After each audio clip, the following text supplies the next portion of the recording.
Show de bola! Então, finalmente chegamos aqui ao nosso último encontro, porque nós chegamos aqui aos 2 últimos passos dos 13 passos em direção à riqueza, ensinados por Napoleon Hill no livro Quem Pensa Enriquece. E, não menos importante por serem os últimos passos, nós temos aqui o cérebro como 12º passo em direção à riqueza e nós temos o 6º sentido. Então nós pegamos aí tudo que nós viemos estudando e lendo ao longo de toda essa jornada e desembocamos aqui em 2 ferramentas importantíssimas.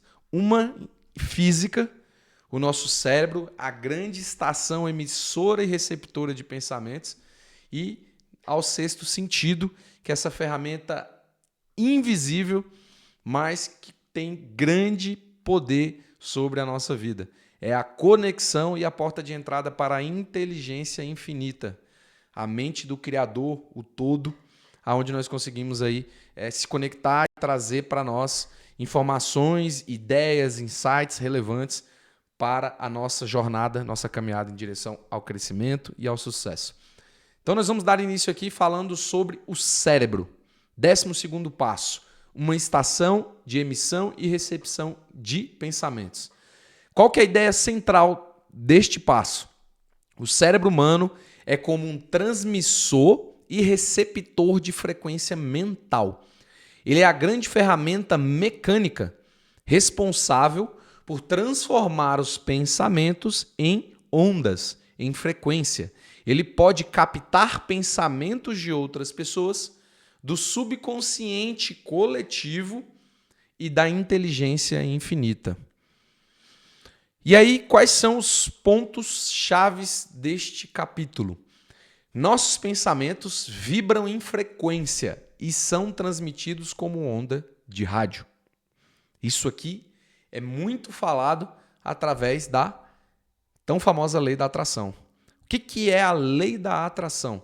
A lei da atração vai dizer que tudo aquilo que você conserva em sua mente, em seus pensamentos, atrai frequência semelhante. Logo, se nós temos determinado pensamento, seja ele positivo ou negativo, para a mente isso realmente não importa, o cérebro vai processar esse pensamento e vai emitir a frequência equivalente daquele pensamento. Para isso, nós temos um grande apoio, que é o estudo do Dr. Hawkins. Dr. Hawkins foi responsável por estudar por muito tempo a tabela das frequências, que nós iremos falar aqui antes da gente ir para o próximo passo. Mas, resumindo, a tabela de Hawkins vai dizer que cada sentimento e emoção vibra em uma determinada frequência, de 0 a 1000 Hz.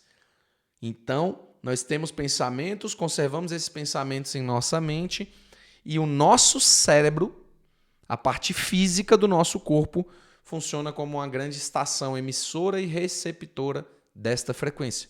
Muito similar ao rádio. Para que a gente possa sintonizar uma frequência de rádio, nós precisamos ajustar a frequência em Hertz. Para isso, você quer acertar numa rádio específica, você tem que colocar exatamente o endereço frequencial daquela emissora. A mesma coisa funciona para o nosso sistema físico, biológico. O nosso cérebro, ele emite e recebe frequência. Pensamentos dominantes, repetidos com emoção, seja fé, desejo, medo, raiva, são os mais poderosos. Ou seja, durante o dia nós temos de 60 a 70 mil pensamentos. Aqueles que mais predominam com emoção e são repetitivos geram um campo maior de recepção e de atração. Até porque, imagina só se todos os nossos pensamentos, mesmo aqueles pensamentos com menos emoção, tivesse atraindo tudo aquilo que nós estamos pensando. Literalmente nós estaríamos bem enrolados, né? Mas até nisso o sistema biológico, a criação é perfeita. Principalmente os nossos pensamentos dominantes carregados de emoção como fé, desejo, medo e raiva têm mais poder, tanto de emissão quanto de recepção. Então, aqueles pensamentos que são, digamos assim, têm menos potência, eles não vão ter tanto efeito como aqueles que nós colocamos emoções. O cérebro se torna mais sensível quando estimulado pela emoção, pela persistência e pela repetição. Nós temos uma tendência natural enquanto seres humanos, computadores biológicos, detentores de um cérebro, a buscar sempre o caminho de menor esforço. Então, o cérebro, quando ele está, entre aspas, em repouso, porque ele nunca está em repouso, ele sempre está funcionando, porém, quando nós estamos com baixa frequência de pensamentos, em estados mais contemplativos, meditativos, de sono, aqueles pensamentos a qual nós não estamos depositando emoção, persistência e repetição, eles tendem a não gerar um campo eletromagnético tão forte para atrair. Mas o que isso quer dizer? Isso quer dizer que aqueles pensamentos no qual nós colocamos emoção, sentimento, a gente sente aquilo que nós estamos pensando. Nós colocamos persistência. Eu tenho meu alvo, meu objetivo, meu desejo ardente e eu estou persistindo naquilo. Ou seja, eu estou colocando carga energética naquele pensamento. Logo, o cérebro tem uma tendência a se sensibilizar quando há o ato da persistência. A mesma coisa acontece com a repetição, que é o que nós já falamos várias vezes e vou continuar repetindo aqui, porque nós sabemos que a repetição é capaz de transformar um simples gesto, um simples pensamento, um simples desejo em realidade. Porque nós tornamos aquilo um hábito. Emoção, persistência e repetição tornam o nosso cérebro mais sensível a esses estímulos.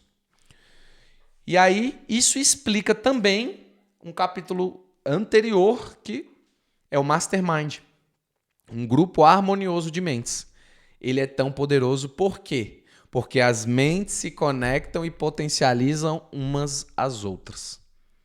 Então, se nós temos várias pessoas envolvidas num propósito em comum, e esses cérebros, ou seja, essas estações emissoras e receptoras de frequência estão sintonizadas, nós temos aí um grande amplificador. É a mesma coisa de nós pegarmos aí uma antena, dessas antenas mais simples, amadoras, de frequência de emissão de rádio. Ela vai ter um determinado raio de alcance.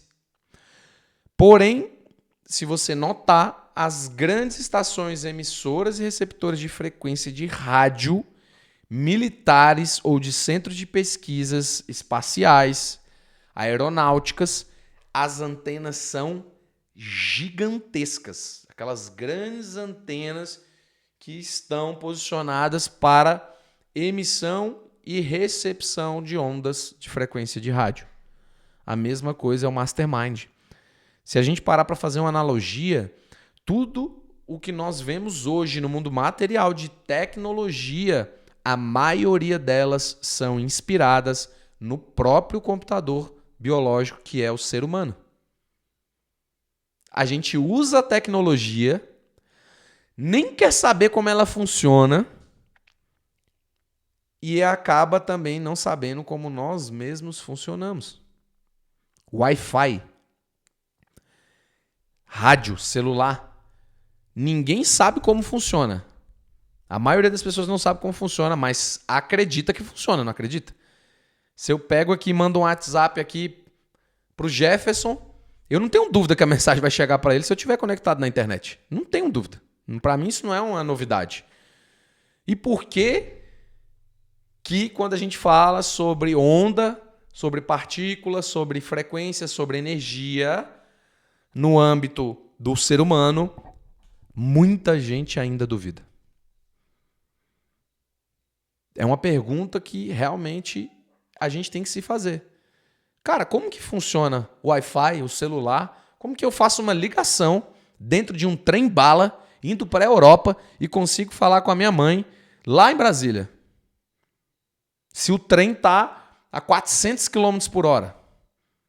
E eu pego o telefone, normalmente ligo para ela sem nenhuma falha. Ouço a voz dela. Mas eu não estou em alta velocidade? Como é que isso acontece? Aí vem a explicação, que já tem aí mais de 100 anos, inclusive, que é o experimento da dupla fenda, que vai explicar que tudo no universo é onda e é partícula ao mesmo tempo. Ao mesmo tempo que existe a parte material das coisas, existe o equivalente do material em onda. Por isso que eles conseguiram criar essas tecnologias que nós utilizamos no celular hoje. Da mesma forma funciona o cérebro. Nós temos um cérebro, esse cérebro é uma estação emissora e receptora de frequência. Quando nós entendemos isso, a gente passa a olhar para nós como uma grande máquina poderosíssima, capaz de realizar feitos inacreditáveis e até considerados impossíveis até que sejam realizados. Foi o que aconteceu com a maioria dos inventores que criaram grandes tecnologias. Muitos duvidavam, achavam impossível até que fosse alguém lá e fizesse. Por isso a importância de se estudar o cérebro como um grande mecanismo em direção ao sucesso e à riqueza. Agora vamos aqui às ações práticas, tá? Ações práticas em relação aí ao cérebro. Cultive um ambiente mental positivo e estimulante. Como isso pode ser feito? Através do ambiente, através do conteúdo e através das pessoas. Logo, se você quer ter uma mente organizada, você precisa estar em um ambiente organizado. Porque a mente ela é altamente receptiva ao ambiente. Se eu estou num ambiente completamente bagunçado, é natural que a sua mente também vai estar bagunçada. E vice-versa. Se sua mente está bagunçada, é natural que o ambiente também fique bagunçado.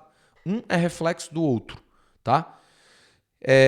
Além disso, criar um ambiente mental também positivo. Dentro da sua mente, buscar cultivar pensamentos, ideias, ideais positivos.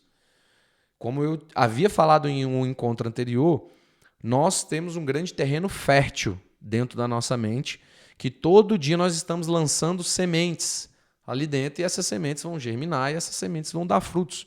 Nada melhor do que nós plantarmos morango, abacaxi, laranja, kiwi, frutas boas, ao invés de plantar espinho, erva daninha, coisas que não vão servir para nada.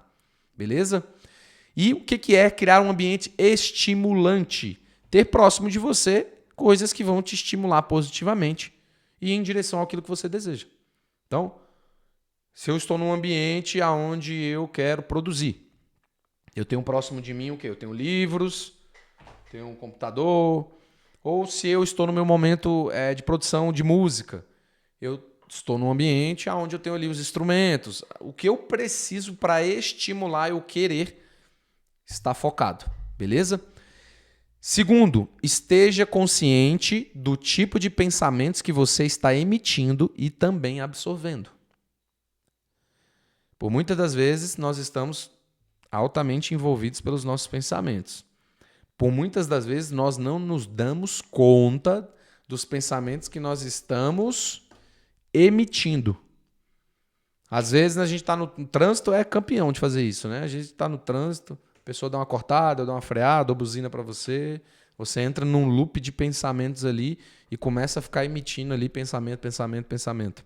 Isso é um exemplo. Mas no dia a dia nós também fazemos isso em relação às preocupações, em relação às contas, em relação ao relacionamento, em relação ao trabalho e assim por diante. Então, o universo ele não quer saber se o que você está pensando vai fazer bem para você ou não vai fazer. Ele simplesmente vai te dar o equivalente àquilo que você mais concebe, mais emite. A mesma coisa também é o que você está absorvendo. Existem comentários de pessoas do ambiente que não são favoráveis. A mesma coisa, ideais informações e notícias que nós absorvemos da mídia, tá?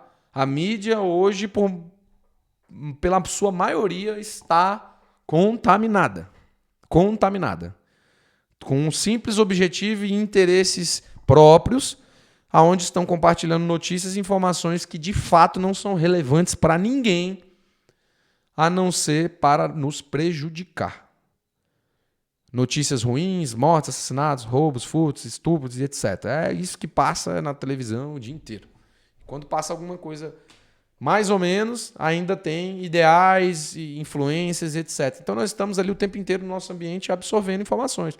Cabe a nós tomar consciência de filtrar aquilo que realmente faz sentido e aquilo que realmente vai ser positivo para o nosso crescimento. Participe de trocas com pessoas que elevam sua vibração mental. Mentores, grupos, leituras e espiritualidade. Nós chegamos aqui ao ponto de falarmos do que nós estamos fazendo aqui também. Isso faz parte disso.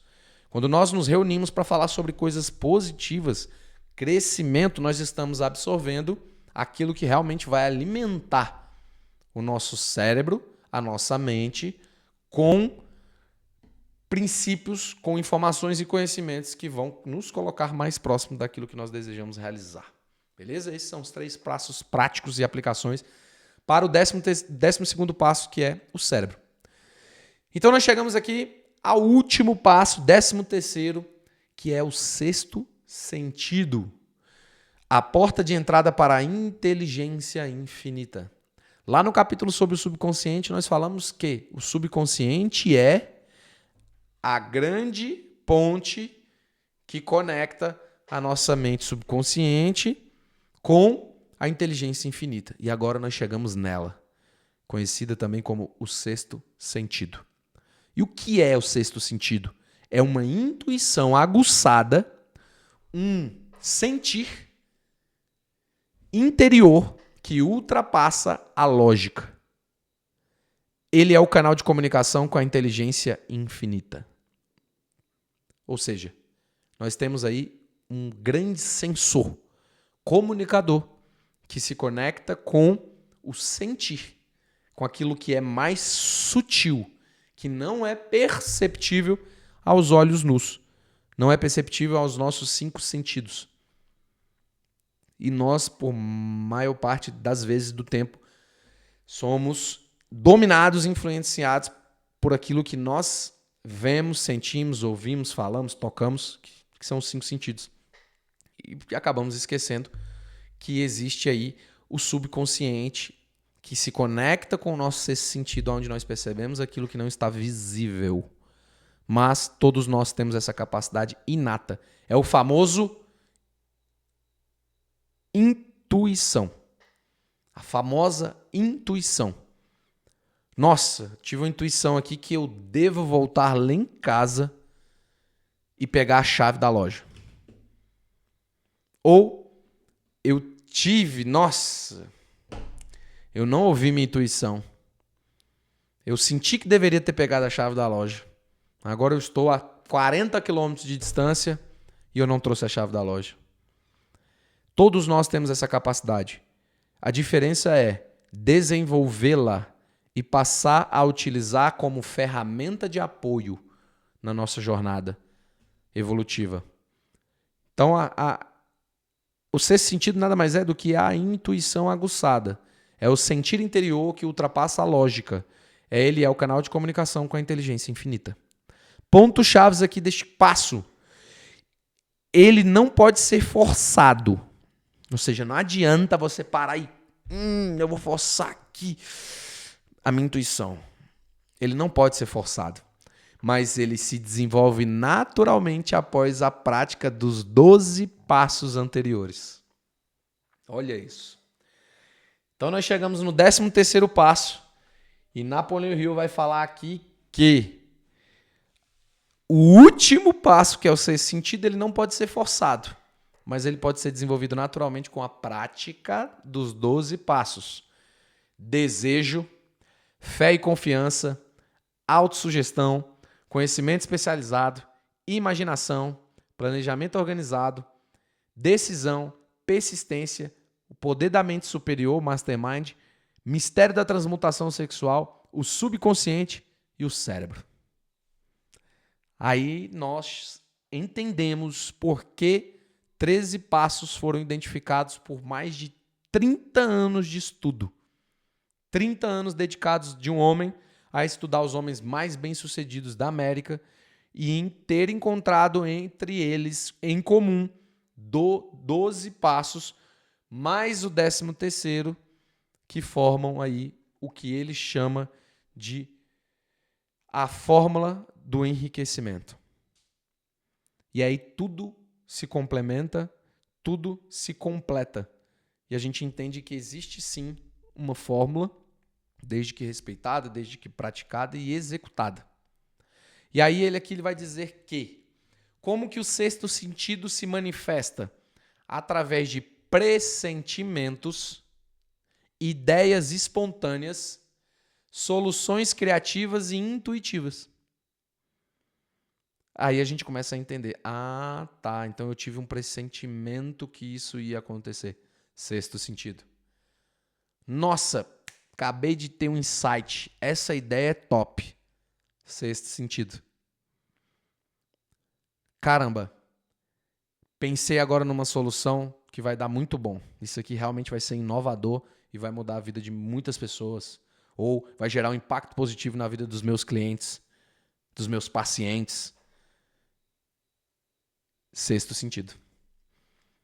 Por muitas das vezes a gente vivencia isso todos os dias, mas não se dá conta que nós estamos usando uma das ferramentas mais poderosas que nós temos, que é a porta de entrada para a conexão com a inteligência infinita, aonde tudo é possível.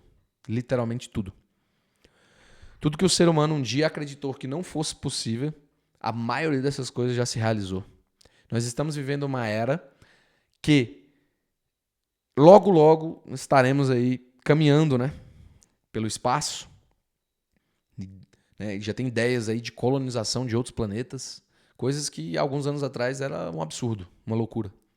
Mesma coisa o avião, mesma coisa o foguete. Foguete dá ré. Quem disse que foguete dá ré? Mais recentemente, foguete deu ré. Então, o que é impossível? Para uma mente que acredita, nada é impossível quando se aplicado com desejo, com fé e com esses passos organizados.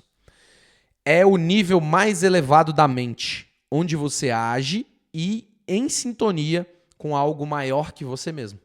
É o momento que você se conecta com a grande mente, a mente do todo, do Criador, de Deus, e você passa a agir conectado com essa mente.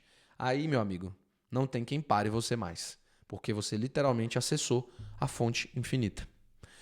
Então vamos aqui ao próprio exemplo do Napoleão Hill. Muitos gênios da história relatavam receber ideias do nada. Eu tô aqui, do nada eu tive uma ideia. Do nada eu pensei naquilo. Esse do nada é exatamente a conexão do sexto sentido. A mente subconsciente se conectando com a mente infinita. Hill também relata a sua prática de conversar mentalmente com mentores imaginários para receber orientação intuitiva. Tem um exercício muito legal do Napoleão Hill, que é você se deitar na cama antes de dormir, fechar os seus olhos e imaginar você sentado em uma grande mesa e ali estarem os seus mentores e você trocar ideia com eles. E é incrível o que acontece. Já fiz esses exercícios algumas vezes e funciona muito bem. Além disso, é uma forma também de você desenvolver o seu sexto sentido. A aplicação prática, então, do sexto sentido na vida. Silencia a mente regularmente. Meditação, respiração consciente. A mente está acelerada demais? Para. Respira fundo. Segura por 4 segundos. E solta. Faz isso 3 vezes que a sua mente desacelera. É outra forma de você silenciar a sua mente para que você consiga ter mais conexão com a sua intuição. Confie nos insights espontâneos e aprenda ao escutá-los. Isso aqui também é real demais. Às vezes a gente tem uma ideia fantástica, só que nem nós mesmos acreditamos na nossa ideia. Fala, não, viajei, hein? Não, viajei grandão agora. essa ideia aí, eu acho que não, nada a ver. Ou seja, a gente vai habituando a nossa mente a acreditar que as nossas ideias não são boas, sendo que a gente não está recebendo essa ideia, nem é da gente, mas é da mente infinita, que está lançando sementes de ideias na nossa vida para ajudar a gente a transformar a nossa vida e por muitas das vezes nós mesmos bloqueamos essas ideias. Use o sexto sentido como complemento à lógica e ao planejamento.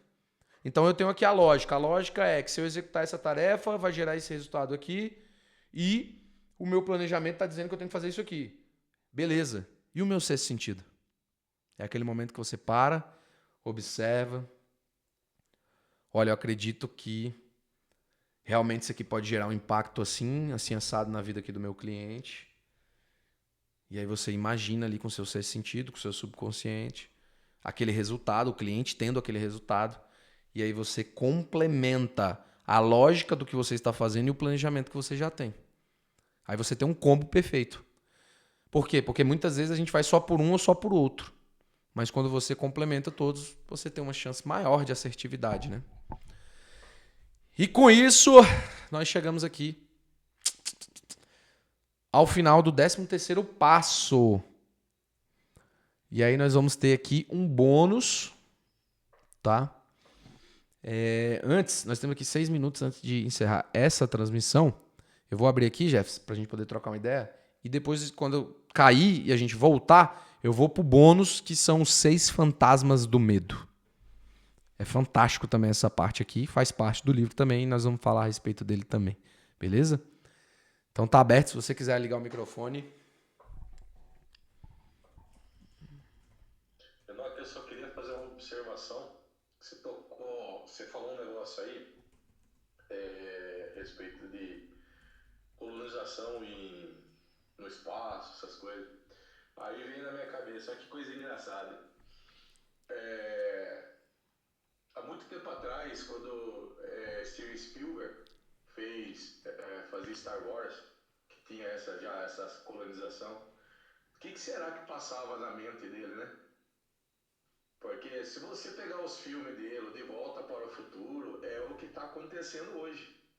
Então, se a gente parar para imaginar que tipo de visão que esse homem, que esse produtor de cinema tinha, que ele fazia isso lá em 1980, 1990, e hoje já está acontecendo o que ele colocava nos filmes. Olha, eu arrisco uma teoria sobre isso. Por muitos anos, ao longo da jornada da Terra, né, que nós estamos em um planeta que ele relativamente já existe há alguns anos, né? Alguns milhões de anos. E ao longo dessa jornada, muitos seres, muitas criaturas, muitas pessoas passaram por aqui. Pessoas com alta capacidade de conexão com inteligências superiores. E através dessas inspirações, principalmente do caso que você falou aí do Steven Spielberg, que ele tem uma criatividade assim fora da curva na criação das suas narrativas, das suas histórias, né, dos filmes. Seres como ele, eu acredito que são seres que têm habilidades inatas que permitem uma conexão maior, mais direta, mais clara com a mente infinita. Porque são pessoas que têm capacidade de acessar, inclusive, aquilo que ainda nem existe.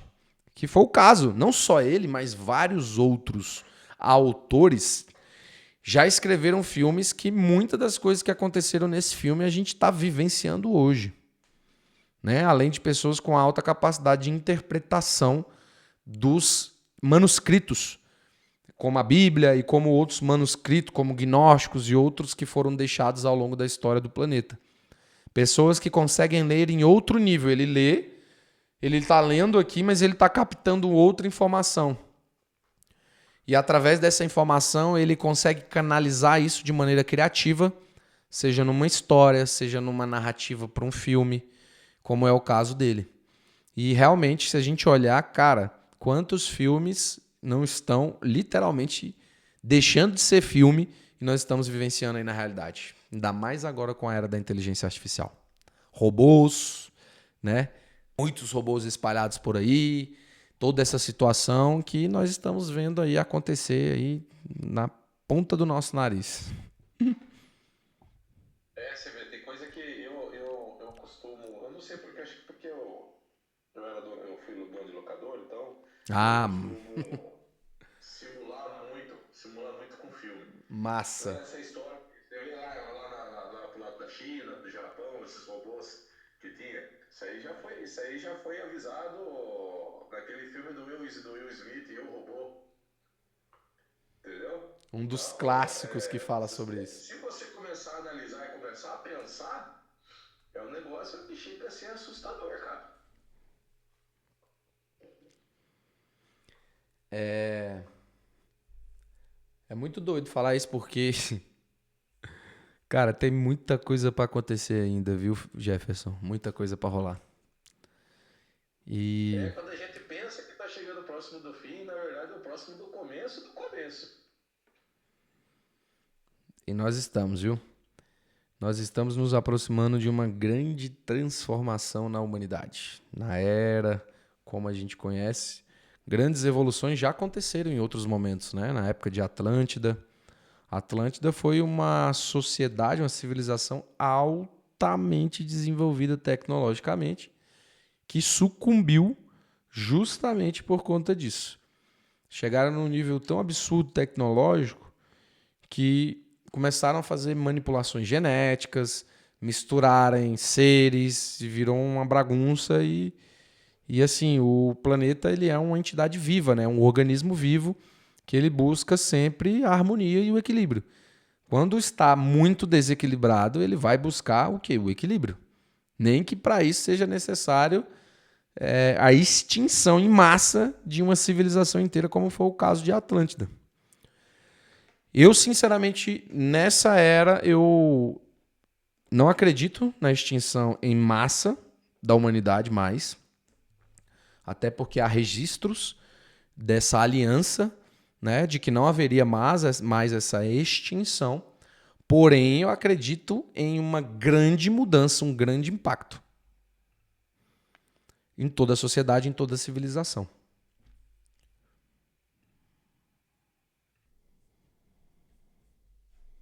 Show de bola.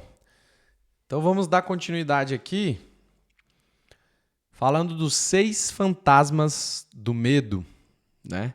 A gente fala muito sobre o medo ser uma forte emoção que tem também a capacidade de amplificar os pensamentos e sensibilizar o nosso cérebro.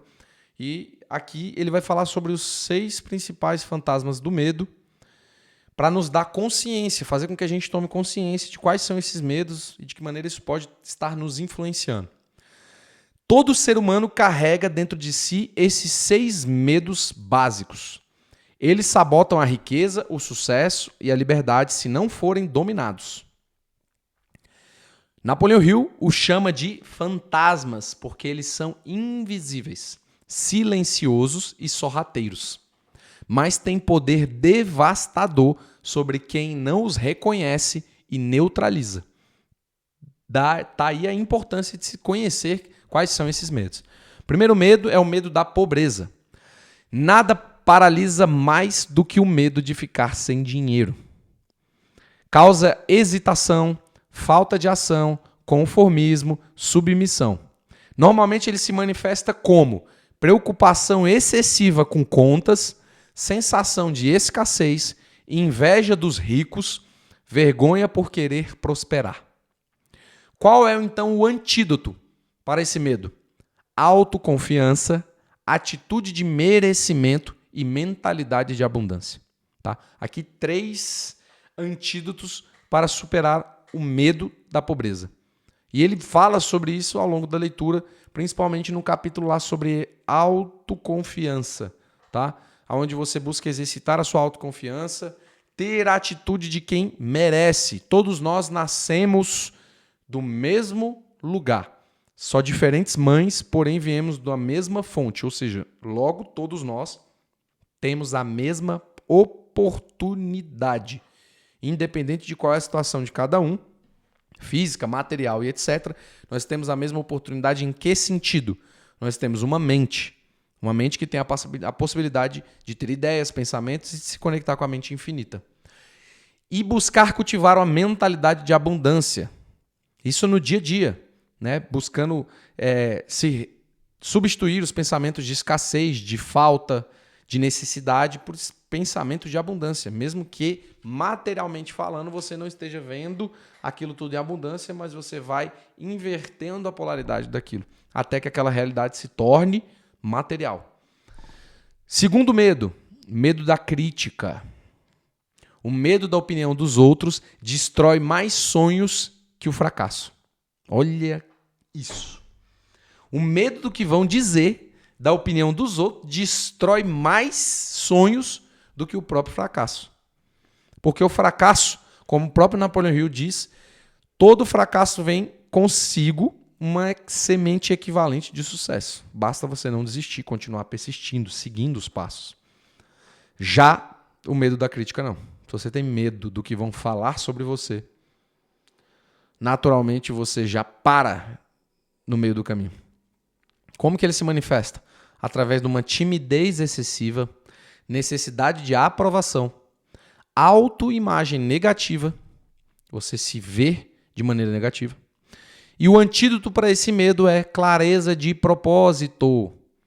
Se eu tenho clareza do que eu quero, eu não estou nem aí para o que vão dizer. Isso é poderoso demais.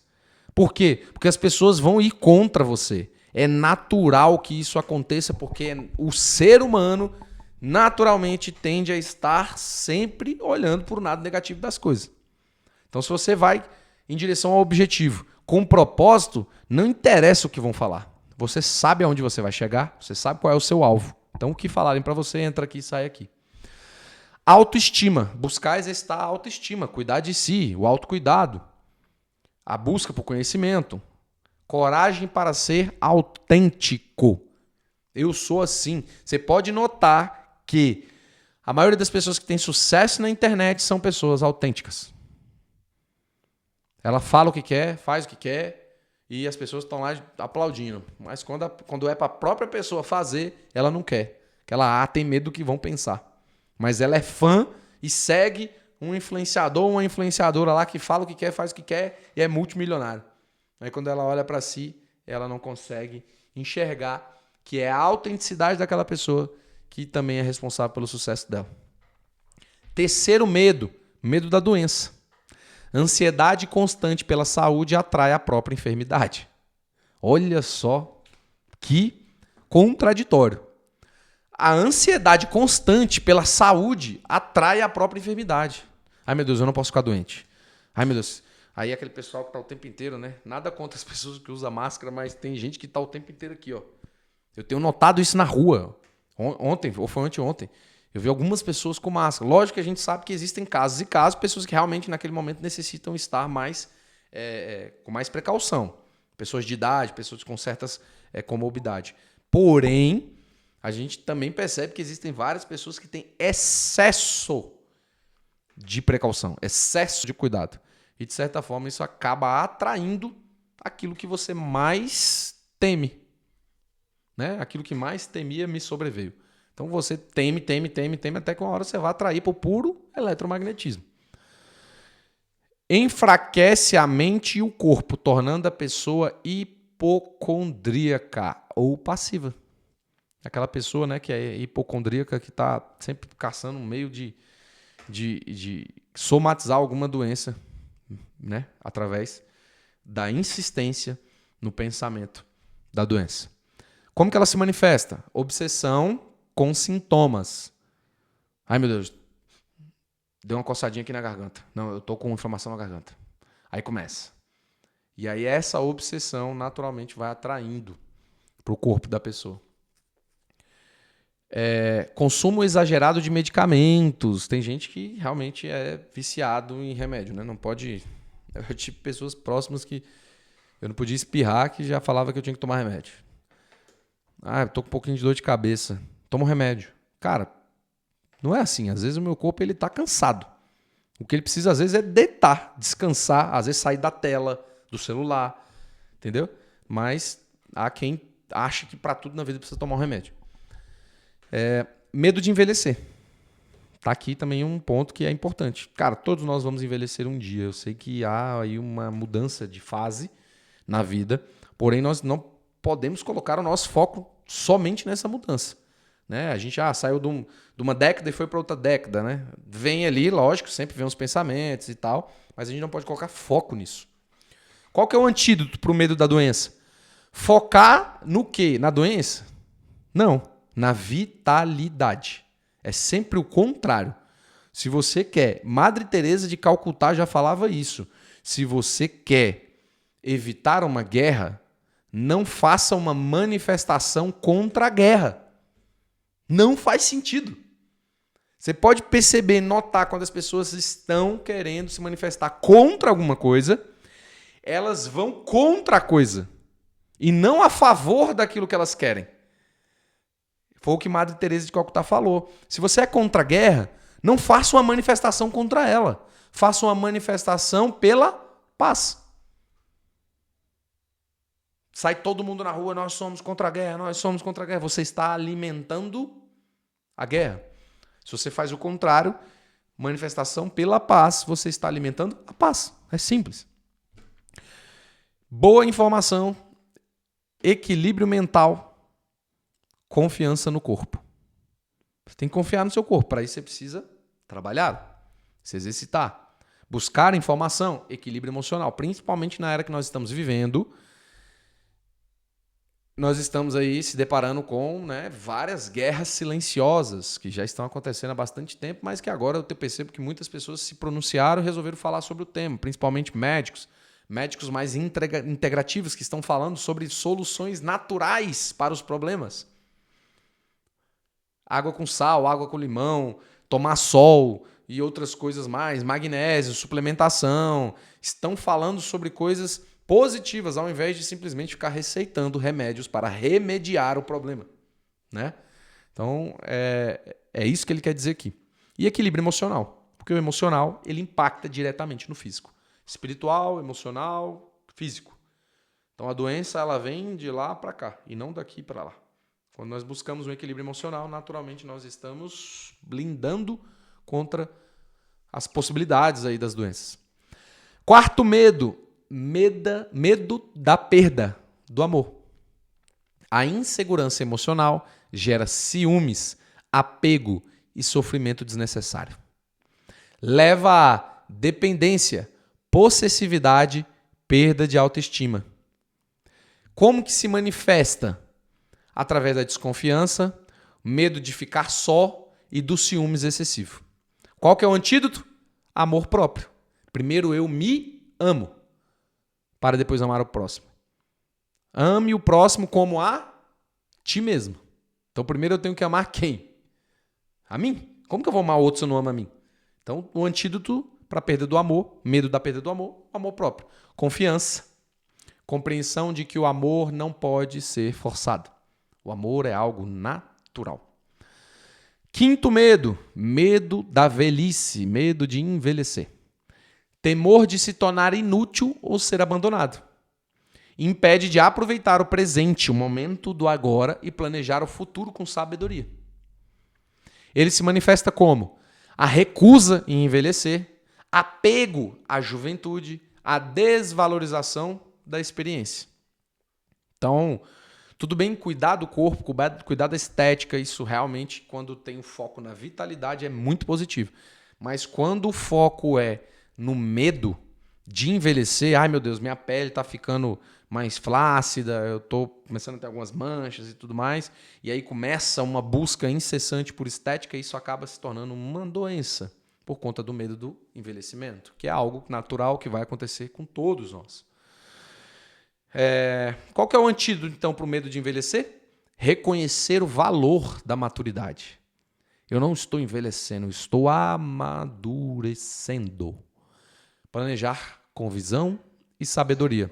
Então, quando você começa a planejar com visão e sabedoria, você naturalmente tende a aceitar melhor o processo do envelhecimento.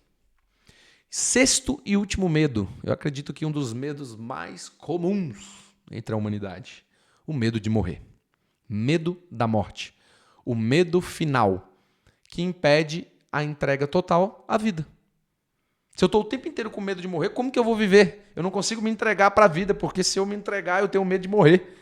Logo você entra num paradoxo e você não consegue aproveitar o momento presente, a vida. Isso gera o quê? Gera uma paralisia existencial, uma negação espiritual ou um apego excessivo à matéria. Eu começo a me apegar às coisas com medo de morrer e medo de perder. Como que isso se manifesta? Através da ansiedade constante, medo do desconhecido, desespero diante de perdas. Perdeu ali, cara, e eu vou falar um negócio. Isso, para um empreendedor, não pode te dominar. Senão, já era. Porque se você tiver medo de perder enquanto você empreende, você está no lugar errado. Porque o empreendedor, ele naturalmente tem perdas ao longo do caminho que são equivalentes ao conhecimento, à bagagem, à maturidade que ele adquire. E com isso, o antídoto para o medo da morte é conexão espiritual. Se você tem uma conexão espiritual, você tem confiança, você tem fé. Logo você alimenta o que é necessário para que você conviva em paz. Além disso, a aceitação da impermanência. Tudo no universo é impermanente. Nada é permanente. Nada vai permanecer. Tudo vai se transformar. Viver com propósito.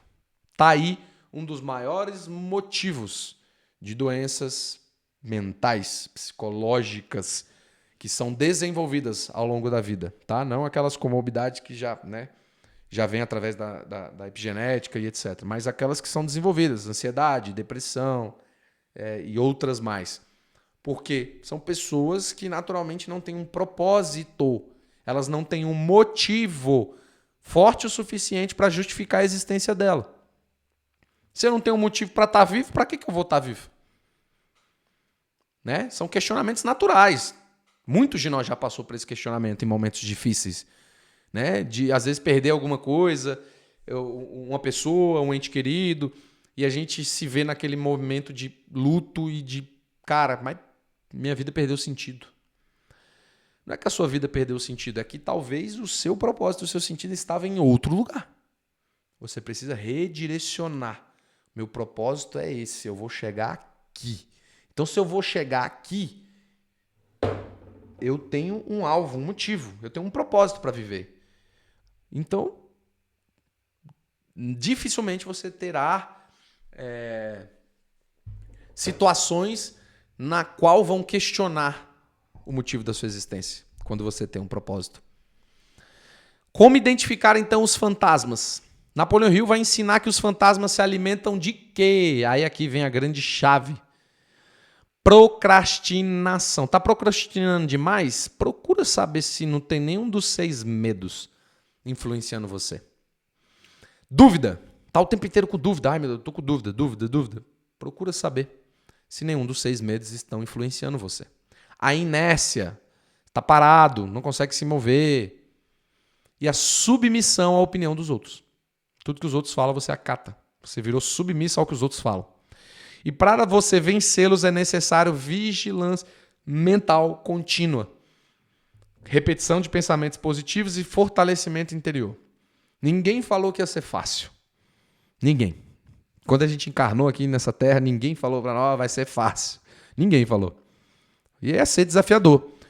Mas tudo é possível quando a gente desenvolve essas capacidades aqui. A vigilância mental, estar de olho nos seus pensamentos. Pois você não é os seus pensamentos. Você é o observador. Se você parar para pensar, sentou, acalmou seus pensamentos, você vai perceber que os pensamentos vêm e vão, vêm e vão, vêm e vão. Igual um trem que passa numa estação. Se você ficar observando, esse trem vai sair.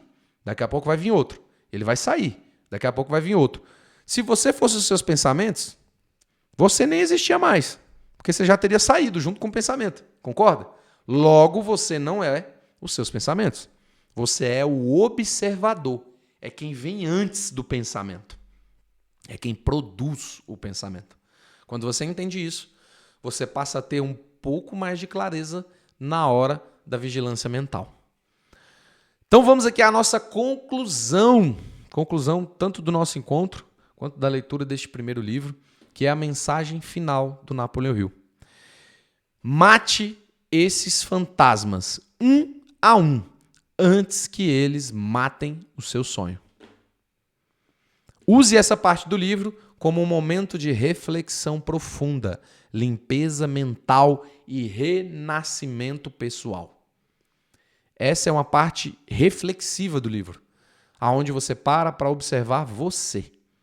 Quando tiver oportunidade, pegue então o livro, leia Os 6 Fantasmas, pare um momento, senta numa cadeira, no sofá, tranquilo, em silêncio, e comece a observar você, quem são os medos que estão te dominando, ou quais são os sintomas que você está sentindo, procrastinação, dúvida, inércia, submissão à opinião dos outros. E aí, você pode ter certeza, quando você busca, você encontra. E para finalizar aqui o nosso encontro, eu vou ler a frasezinha que está no meu cartão, que eu gosto de deixar aqui atrás, que eu aprendi com o grande mestre Bob Proctor, e é uma frase que está nas Escrituras Sagradas, que diz: pedi e dar-se-vos-á, buscai e achareis, batei e abri-se-vos-á, pois todo o que pede recebe, o que busca encontra, e a quem bate, abrir-se-lhe-á. Aqui ele vai dizer que todos aqueles que procuram, todos aqueles que buscam, vão encontrar. Isso é uma lei. E é o que nós buscamos fazer durante todos esses nossos encontros aqui. Buscar, bater na porta, entender. E isso vai chegar para todos nós. Seja agora, seja mais para frente, seja lá na frente. Tudo aquilo que a gente busca, nós encontramos.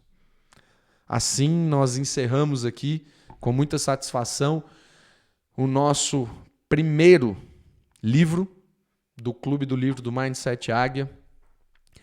E foi uma satisfação demais poder partilhar desses momentos aqui com todos vocês, aqueles que puderam estar ao vivo, aqueles que vão assistir às gravações e aqueles também que estarão nos próximos encontros aí, na próxima leitura, que será A Ciência de Ficar Rico, que eu tenho certeza que vai ser um livro que vai explodir a mente de todo mundo.